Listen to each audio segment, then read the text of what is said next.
Hey everyone, we're back. Hello. Perfect time to come back as the music kicked off again. We are currently here in the Church of the Light in Fort Job in Lakeland to survey this before we head off to the Rak'tika Greatwood, which is the 5th zone of Shadowbringers that we haven't actually been to yet.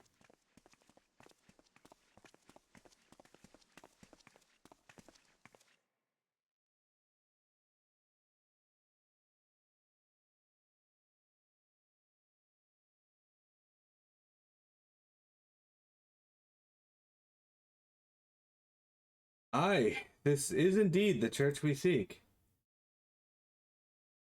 It's surprisingly intact. What little is left of the churches I've seen until now has always borne the scars of decades of disuse.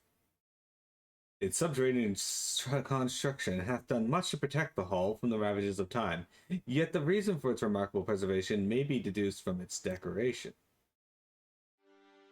As faith in the light did wane, so rose revenants up for the dark. And its followers did want for places of worship. To be plain, the standards which do adorn these halls belong not to those who built them, but to worshippers of the dark, the Knights Blessed, who subsequently migrated to Rak'tika, yes? Indeed, 'twas beneath the shaded boughs of the Rak'tika Greatwood that they finally found sanctuary. Often many times did Yulmore make spurious overtures of friendship unto them, but they are no fools. The Exarch knoweth full well that Ishtola in her seclusion doth labor to learn all she may of the blessed in their past. 'Tis why he sent us here, I now see. The tablet of which he spoke no doubt provideth a glimpse into the history that she so yearneth to comprehend. Well then, we'd better hurry up and find it.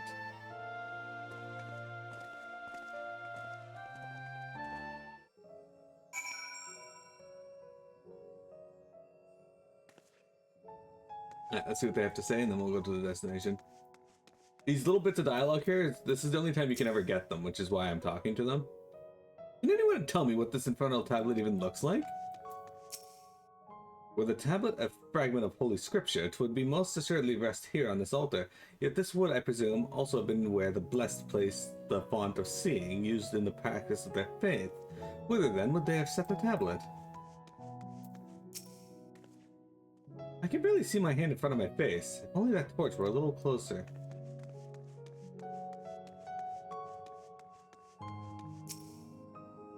Search out your surroundings for the tablet. You may move the camera. Okay, you're gonna get us to do this crap. Alright. As you can tell, so every expansion they had some kind of gimmick. You telling me they didn't see that walking over? Okay. Apparently they didn't see that. It was like the first thing I noticed. I know I've done this before, but like these little things I don't remember. Within the altar thou sayest.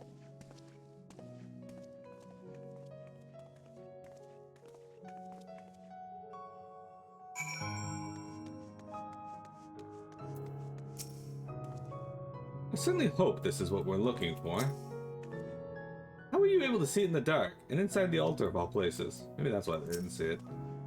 Not escapest thine eye, 'twould seem. This is indeed the tablet we seek.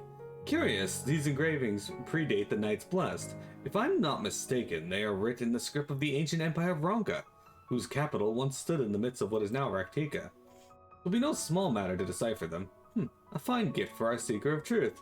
'Twas plain the Exarch understandeth Ishtola only too well. But come, let us quit this place and make ready for our journey unto the woods. Should we not be going? We have a gift to deliver. Anchor mentioned Ishtola's passion for learning. I expect the tablet is just the sort of thing she'd like. Into the dark. Alright, we're going to get item level 403 gear now, guys. So this is slightly higher item level than what we have now. So it might be better. Ere we depart, there's a custom of the Knights Blessed which I feel compelled to elucidate.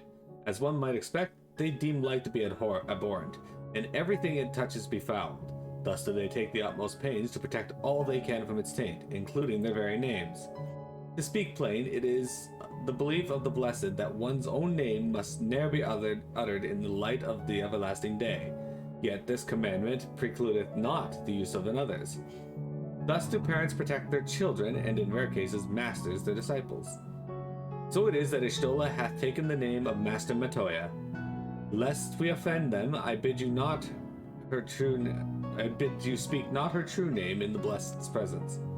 With that in mind, let us speak with the guard who keepeth vigil at the Great Wood's barrier. What the fuck is that? Oh, it's actually not far from here. I actually thought it would be further. Alright. Well, if you couldn't guess, the Rak'tika Greatwood is actually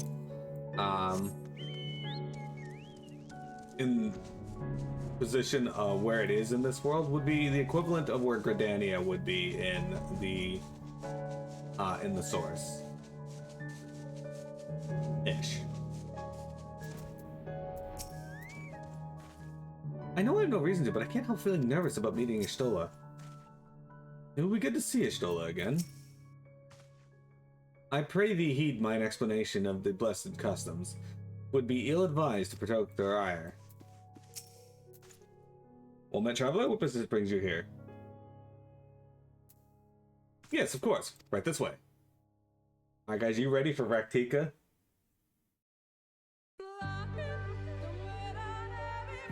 No matter how far he goes, man cannot resist looking back on the path he has walked. The untold stories and secrets of the past can be more alluring than the promise of tomorrow. And so he braves the forests of Rak'tika in search of mystery and wonder. Of Ronka, to which all seekers of hidden truths are inevitably drawn.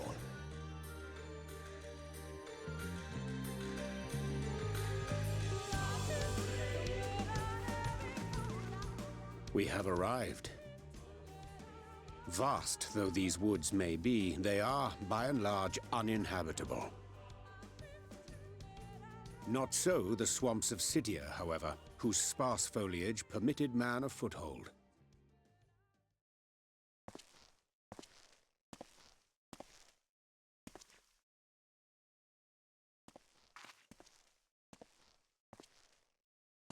No lands must remain beyond our grasp. Go forth, conquer, rule! Forgive me. A sudden pang of nostalgia for those halcyon days. Exploring virgin territories, subjugating primitive peoples, all for the glory of Garlemald. If you've brought your ivory standard, I'll be happy to tell you where to stick it.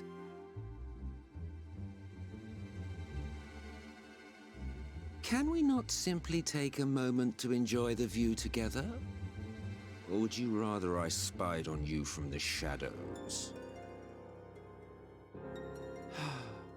Much more of this, and I may very well begin to regret my show of good faith.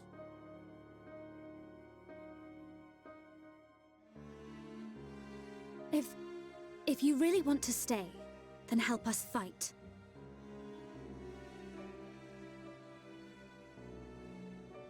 No, I think not. I am an observer, nothing more. Even shielded by the shadows of these boughs, I feel the light's presence most keenly. To accompany you is taxing enough. To fight is out of the question. I will suffer your company if I must, but not your commentary.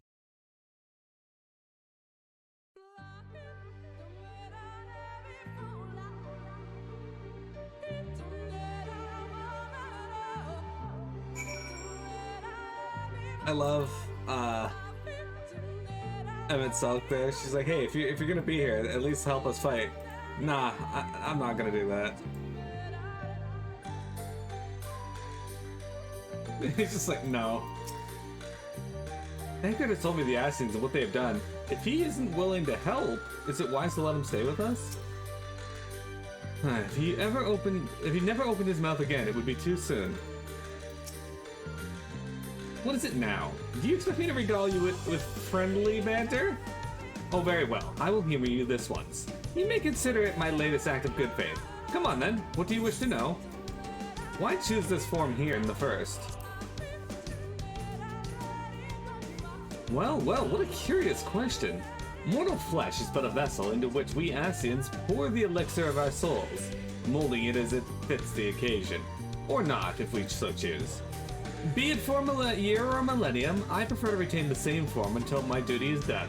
So, after arriving here in the first, I fashioned some hapless body into the man you see before you. Though, as your friend over there can attest, there are those of us who forego such alterations. He was ever the rash one, La Habrea, jumping from vessel to vessel, never heeding the toll it took on him. 'Tis plain our Asian counterpart meaneth to follow wheresoever we lead. Were it otherwise, he would not suffer the overabundance of light in these woods. Verily, it pervadeth every corner, and so long as the Light Warden remaineth, the Sin-Eaters shall be free to prey upon these lands without surcease. If naught is done, 'tis but a matter of time before the blessed succumb. 2 years past, the swarm of Sin-Eaters did lay waste unto their largest settlement, killing a great many of their priests in so doing. Though some did survive, they knew not how to go on, wayward souls in want of guiding hand. For mercy, Ishtola had provided that which they sorely needed. They have since endeavored to restore their home, and thither shall we bend our steps, to Fort Gone.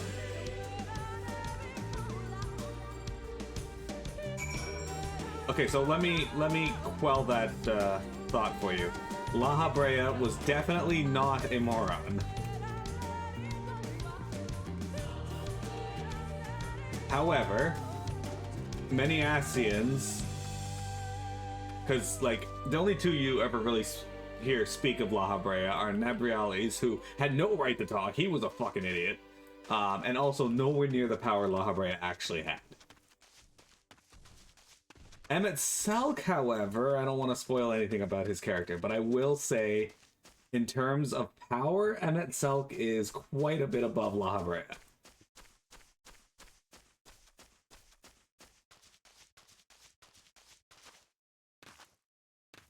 That said, we will find out a lot more about La Habrea and Emmett Selk in this expansion and the next expansion, and the Asians as a whole. I believe there are 3 Asians who are known as the Unsundered, which means that when Hydaelyn split the world into 14 pieces,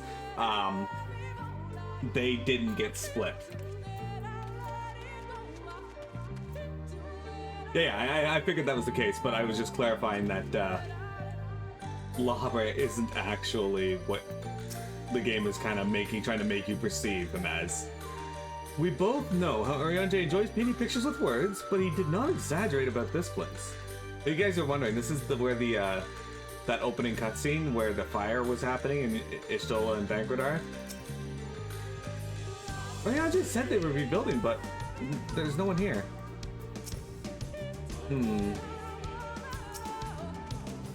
Well, where is this friend of yours we've come to meet?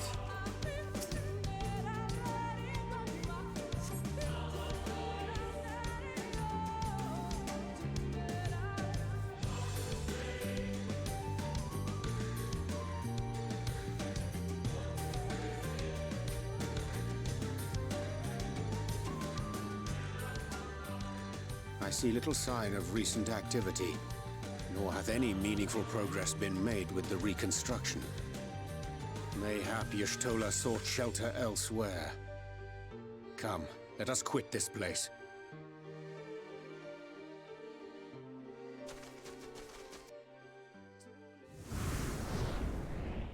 Now! Surround them!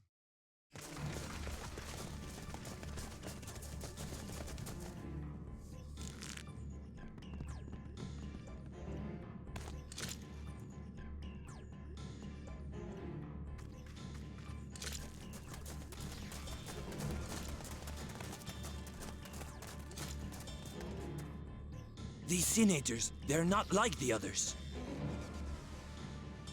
There's a reason for that. Lower your weapons, please. We mean you no harm. How is it they can speak? It's a Sin Eater trick. They mean to kill us all.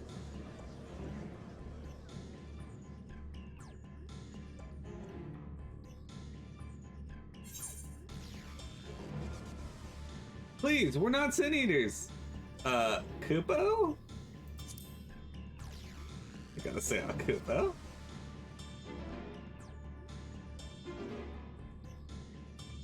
That will seem a lot less amusing when we are forced to kill them.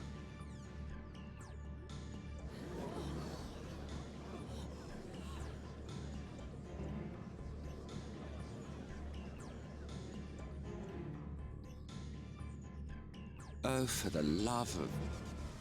I had hoped that by accompanying you, we might come to understand one another. But all I have come to understand is that you have a knack for inflaming the natives. You've committed the cardinal sin of boring me. And so, I retire to the shade.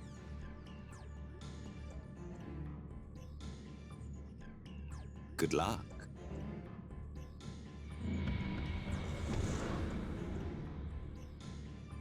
There! Did you see that one disappear? I think I preferred La Habrea.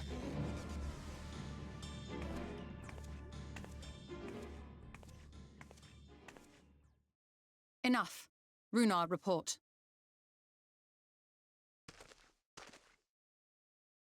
Master Matoya!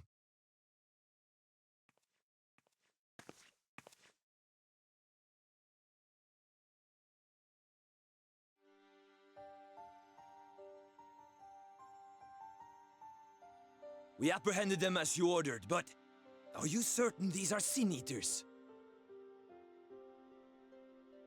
The intense light of the ether I saw was unmistakable. If not Sin Eaters, then what? 'Tis passing queer that Y'shtola should mistake us for the enemy, is it not? Mayhap it hath been too long since last she beheld the radiance of thine ether. Master Matoya, hath time truly made strangers of us? Nay, I recognize you, Urianger, Thancred. And this is Minfilia of the First, of whom you spoke before. Just so. And knowing as thou must that we come in peace, might I prevail upon thee to have thy comrades lower their arms? First explain this other presence in your company, the one I know not. There is but one manner of creature in this world whose ether is suffused with such an abundance of light. Mine apologies, Master Matoya, but thou art mistaken. Before thee standeth our dearest comrade, the truest hero among us. Though she is but recently arrived here in the First, not one but two Light Wardens have already perished by her most puissant hand.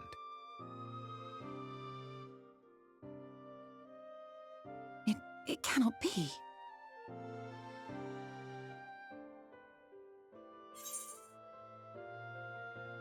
It's been too long, clearly. Nice to see you too, Master Matoya. You truly thought me a Sin Eater. It's been too long, clearly.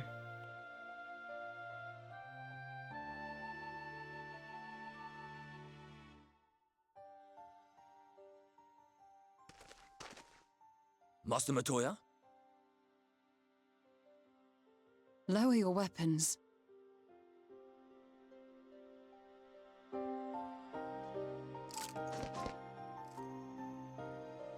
Forgive us this hostile welcome. Come. I would give you a proper introduction to Rak'tika and its people.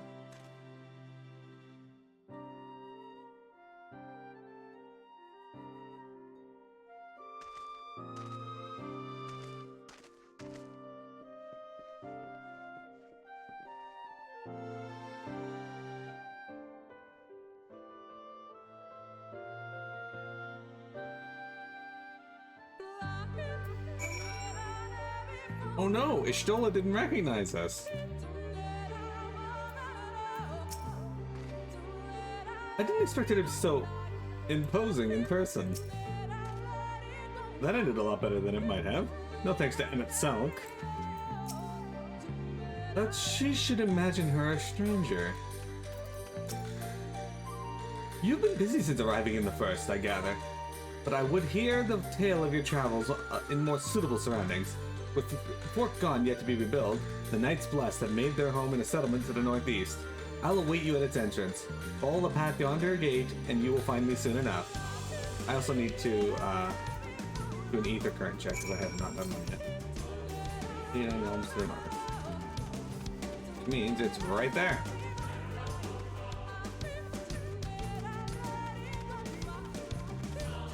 Anyway, can I fly in Meg? I don't know if I went and turned all those in. I can, okay. How are we getting up here? Ah, there we go. Gotta climb up this rampart.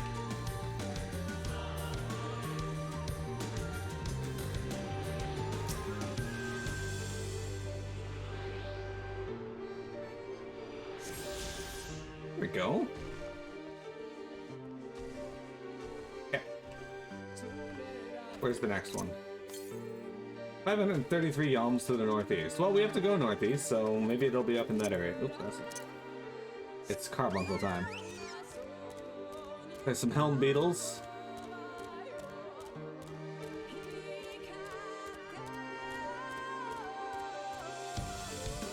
I really like the Rak'tika Greatwood, not necessarily because of the music, although the music is incredibly popular amongst the Final Fantasy community.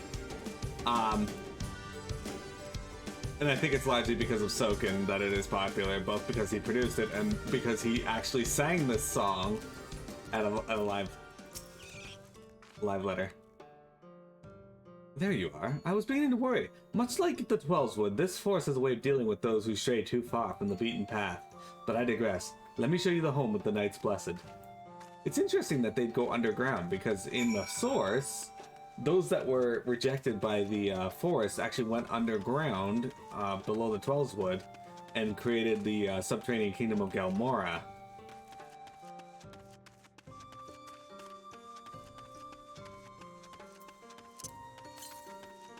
245 yalms to the north. Up here.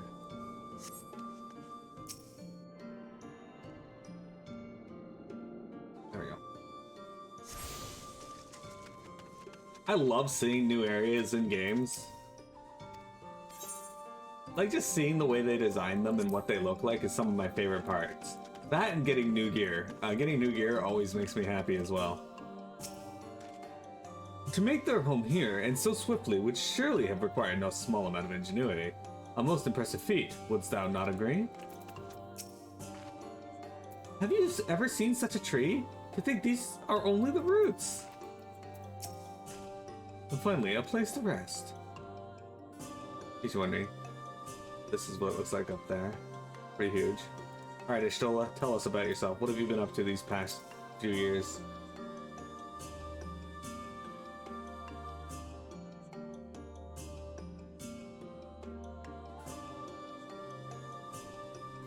Slitherbow is the largest of the blessed settlements.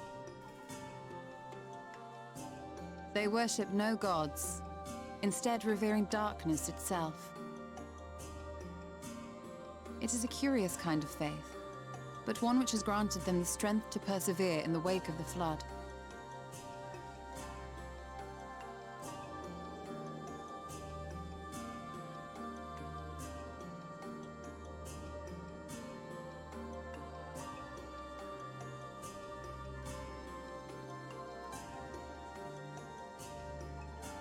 I hope you weren't expecting a grand feast by way of welcome. They are a simple people.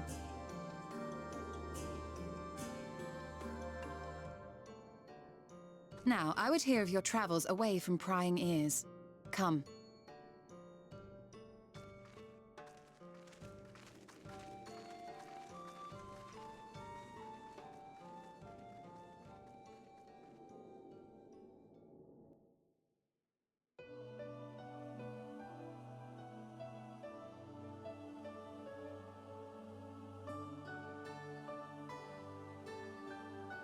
I see.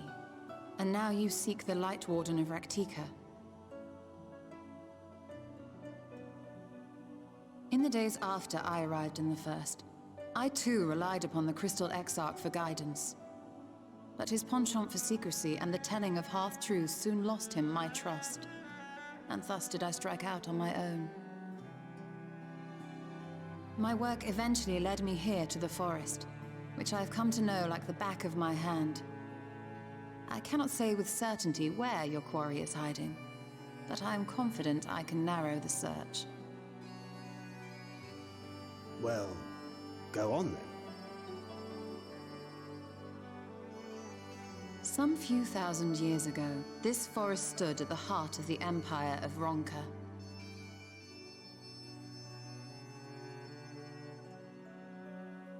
A great many relics of that civilization can still be found to the east in Ixmaya. Or rather, could be found, were the area not fiercely guarded. Ixmaya, you see, is home to a tribe of warriors whose lineage is said to date back to the time of the Empire. Any attempt to enter their territory is met with lethal force. They offer no warnings, and suffer no trespasser to escape. Needless to say, my every attempt to survey the area has been thwarted. Mayhap the Warden hideth there, full knowing none may approach it for fear of these protectors.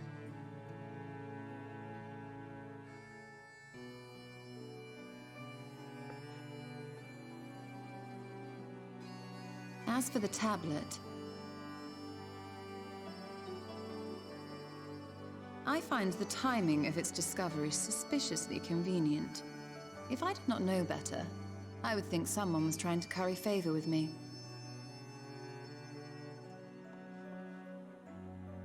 Regardless, it will take time to decipher these writings. Yet I would not be at all surprised if they somehow held the key to entering Ixmaya unmolested. The Exarch has a nose for serendipity. If there is aught I can do to assist thee in unraveling their secrets, thou needst only ask.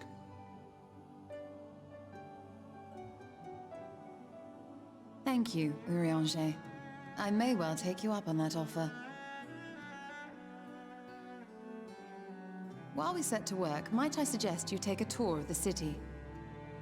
Should you be in any doubt as to the importance of your role as the Warrior of Darkness, the people here will surely cure you of it.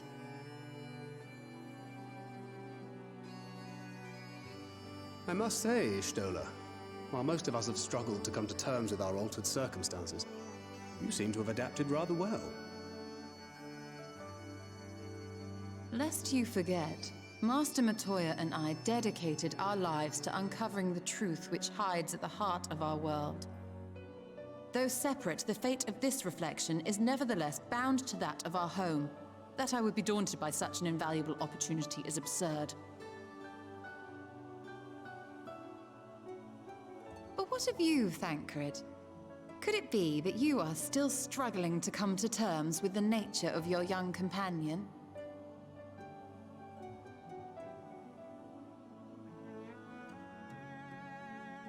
My struggles are none of your concern. Quite why you would speak thus and in this company, I do not know. Perhaps you left more of yourself back in the source than I assumed. If you'll excuse me.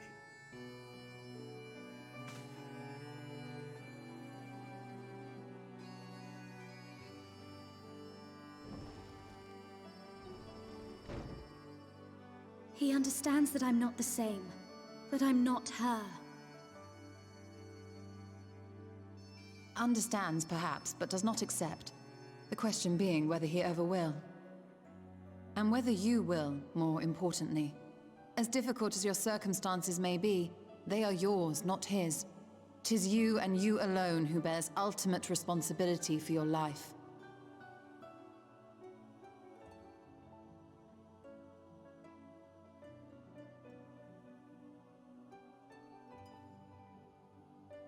But you need not make any hard choices now. Why not go and get some fresh air, clear your head?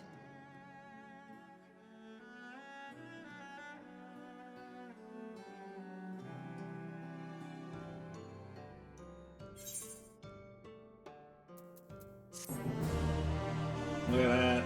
Alright. We got blue spirit leg gear.